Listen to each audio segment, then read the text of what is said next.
What is going on, all you little horror freaks out there? James Hancock here. I'm back to review the new film Evil Dead Rise, which was written and directed by Lee Cronin. It comes out in a couple days, so I'll be keeping this video largely spoiler-free up until the very end, where I will give you a little warning before going into any details. But I should warn you in advance, if you are super fired up for this flick and you only want to hear like feedback or reactions that kind of help like prime your enthusiasm and get you even more pumped up, you are going to want to bail out of this video now, because I do have some criticisms for this film. But to everybody out there who is excited like I was going into it, I hope you have a fucking blast watching it. I hope the movie makes piles of money.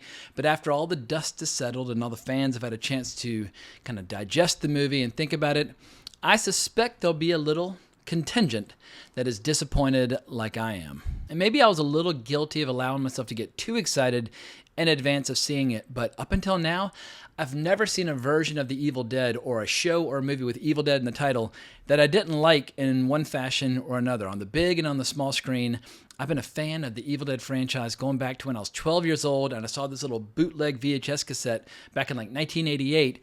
And now I just became the world's biggest Evil Dead nerd. I mean, I helped co-found the Dead by Dawn Society in my high school. I was an Evil Dead freak growing up. But I feel like the franchise has been pretty good up until recently. Like, I enjoyed the 2013 remake. I fucking loved Ash vs. Evil Dead. But this movie, in broad strokes, it's kind of like the Las Vegas version of Evil Dead, or like what it reminded me of more than anything. Imagine you go to San Diego Comic-Con and they've got one of those like fan experience kind of setups on the convention room floor where you get to walk through and like experience a few Evil Dead moments. That's what this movie felt like. It had plenty of money at its fingertips. It was a big, lavish production, but what it lacks are those devilish trickster qualities that Sam Raimi brought to all three of his Evil Dead films, as well as to the pilot of Ash vs. Evil Dead. But more alarming than the lack of kind of diabolical humor that Sam Raimi is so famous for, the movie doesn't have a single moment of originality or creativity. And I think it all boils down to the screenplay. It's an absolutely lifeless screenplay full of boring and/or annoying characters. And they made the disastrous decision to include children in the cast, which I knew from the trailer, but I was kind of crossing my fingers and hoping against hope that the involvement of kids in the story wouldn't hurt the overall experience. But worst of all, in spite of the fact that the movie has tons of gore and tons of violence and tons of, wholesale butchery, it's about as scary as a fart. And you might say to yourself, well, wait a second, Evil Dead 2 and Army of Darkness, those weren't scary either. But they were funny as hell. This movie isn't funny either. If I had to boil the overall style and tone down to a few words, I would say that it's overly sincere and it's just painfully earnest. And when you have a movie that's really earnest, it tends to suck all the fun out of every single scene in the entire story. And I saw this at the Alamo Drafthouse down in Lower Manhattan, a theater which absolutely caters to horror fanatics. I mean, every single horror movie that comes through, they make a big deal out of it. And they have all these incredible like documentaries and trailers before the movie starts to really get you going. This audience was largely mute throughout the whole movie. There were no gasps. The only clapping I heard was during the title screen. One time I heard somebody laughing out loud from a particularly outrageous like bit of gore. And let me just add that I have no trouble whatsoever getting over the hump to enjoy a quote-unquote bad horror movie. I mean, obviously bad is a very subjective term, but when it comes to demonic possession, we've been getting all sorts of demonic possession movies for decades. And there's some really lurid, grotesque ones that have come out of Italy from people like Lamberto Bava. I mean, Demons 2. I don't think Demons 2 is remotely the equal of Demons 1, but I can totally get on board and enjoy Demons 2, even if it is, quote-unquote, a bad movie. I'll take a bad movie that's an outrageously good time over a sincere movie that's no fun at all every day of the week. But if I were to offer some praise for the flick, the stars of Lily Sullivan and Alyssa Sutherland, they're both clearly very game, and they're both playing roles that are incredibly physically demanding. And you can tell they just got two actresses that are very athletic, very strong, very flexible, and they go through hell throughout the course of this story. And so as impressed as I was with their performances and the way they were able to kind of endure these physically demanding situations, they definitely deserved much better material. In the hands of a better screenwriter, both actresses could have soared. But I've been ranting and raving quite a bit at this point without going into any of the kind of the basics of what this movie's about. So here's the entry from Wikipedia. Evil Dead Rise is a 2023 American supernatural horror film written and directed by Lee Cronin. It is the fifth installment of the Evil Dead film series. The film stars Lily Sullivan and Alyssa Sutherland as two estranged sisters trying to survive and save their family from demonic creatures. Morgan Davies, Gabrielle Eccles, and Nell Fisher in her film debut appear in supporting roles. The film's development was preceded by scrap plans for direct sequels to the 2013 Evil Dead remake and Army of Darkness 1992, and a fourth season of Ash vs. Evil Dead, which ended in 2018. By October 2019, Sam Raimi announced that a new film was in development with Rob Tapert producing, Raimi and Bruce Campbell executive producing, and Cronin writing and directing the project. And this is my first exposure to the work of Lee Cronin. I never saw his film The Hole in the Ground from 2019, and he also worked on the show 50 States of Fright, but the only episodes of that show that I saw were the 2 episodes directed by Sam Raimi, where he brilliantly captured the myth or the urban legend of the Golden Arm, which is one of my childhood favorite ghost stories. But perhaps it was a mistake going with a totally fresh jumping on point for this franchise, because there are plenty of people who love the 2013 remake, and there are obviously shitloads of people who love anything and everything to do with Ash across the original 3 films, as well as Ash vs. Evil Dead. But it seems like Bruce Campbell is more or less retired from the role at this point, but I feel like the last season of Ash vs. Evil Dead set up kind of a post-apocalyptic kind of Mad Max Ash experience really, really well, but kind of makes me sad that they're not going to continue that story, because Bruce Campbell understands down to his bones how to make these stories fun and engaging and exciting, no matter what creative direction they might be employing. He was great in the first one, which was more or less a straight horror film, and he's also totally bananas in Army of Darkness. And throughout my entire life, the guy's just been making me laugh so goddamn hard. Maybe the hardest I've ever laughed in my life was one night back in high school where a few friends of mine and I, we took LSD and watched Evil Dead 2, and when he got knocked back and went flying through the woods, I mean, it took about 30 minutes for us to recover. We were just losing our goddamn minds, but I just fucking love the guy. I will watch Bruce Campbell in anything. And because I love Bruce Campbell and Sam Raimi so much, I think maybe I willfully or deliberately kind of put blinders on when I saw the first Red Band trailer for Evil Dead Rise, because a very small part of me worried in advance that this movie would fall prey to some of the most obvious and generic and just predictable horror tropes in use today.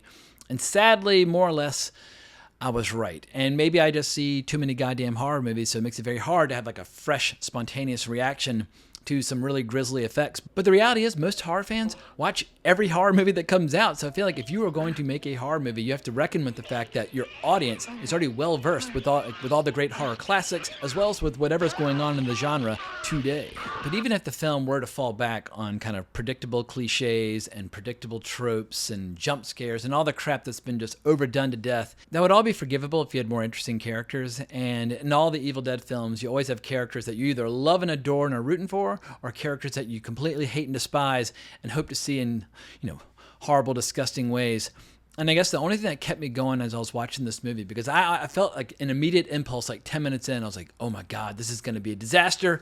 I should probably fucking leave. Why allow my love and adoration of Evil Dead to be kind of like diminished by this experience? But in the back of my mind, I kept saying, you know the drill, and you know that most of these characters are going to get possessed by demons and chopped apart. So at a minimum, every character that you don't like is going to meet a horrible fate. But when it comes to the gore and the horror and all the bodily dismemberment and torture and whatnot, I think one of the main problems is that this movie feels more action-driven as opposed to horror-driven. It's like, it's gory and like splattery, but it's not shocking. It's not disturbing. And you have way too many shots of they don't call them deadites in the movie, but you have way too many shots of deadites like leaping across the room like they're a villain in a Marvel movie, as opposed to just doing something subtle like pushing up on the cellar below. I mean, I can watch a deadite down in the cellar of the original cabin just pushing up on the cellar entrance like on a loop for hours and just be absolutely riveted. And perhaps part of the problem is that the movie just had access to too much money. I mean, when you watch the original Evil Dead, which I think the original physical production was like a little over $100,000, and I think they spent about that much on the post-production, but when you see that camera ominously floating through the woods where you've got people on either side with like a 2x4 kind of keeping it going, for whatever reason, the lack of a budget on that movie almost seems to enhance the horror as opposed to detracting from it. Whereas here, like the special effects, like they're too clean, they're too polished, they're too professional. But everything on that first movie just felt so practical and immersive, and you just completely, totally believed it. Even little silly things like when Ash is walking around the cabin and at one point the camera's looking down on him, and as he's walking along, every time he walks under like a beam, you hear these little sounds going womp, womp, womp. Like, it doesn't make any fucking sense whatsoever, but it's delightful as you're watching the movie. And I guess that spontaneity and that creativity and that unpredictable nature of the original trilogy is totally lacking from this flick. If anything, it's just totally, completely, utterly predictable from start to finish. And I'm going to ease into a few comments that are absolutely spoilers. So if you don't want any spoilers whatsoever, bail out now. But I was really annoyed by the fact that this movie employs some classic lines from the trilogy, but without any of the charm or without any of the personality. When somebody says, "Come get some," do it like fucking Bruce Campbell. Like, lean into it. Come get some. Or if a creature says "dead by dawn," it should be bone chilling. It should be eerier. It should be disturbing. Like, there's way too little laughter from the monsters in this. The laughter of the creatures in the original trilogy was always just so disturbing, especially when you have the one down in the cellar in the first movie just laughing and cackling and just mocking everybody upstairs who's absolutely terrified. And if the creatures aren't laughing, then my guess is a lot of the audience isn't going to laugh either. But I think my single biggest grievance against this movie is this idiotic framing device that opens and closes the movie that has nothing to do with the main storyline or the main characters, but basically you open up on a lake with a cabin, traditional kind of cabin in the woods scenario where you have a girl who's possessed, who's about to go on a rampage and kill all of her friends. That it cuts to kind of the main characters back in Southern California. And then we kind of forget about that framing device until the very end when like the dust is settled and like the last two survivors have escaped.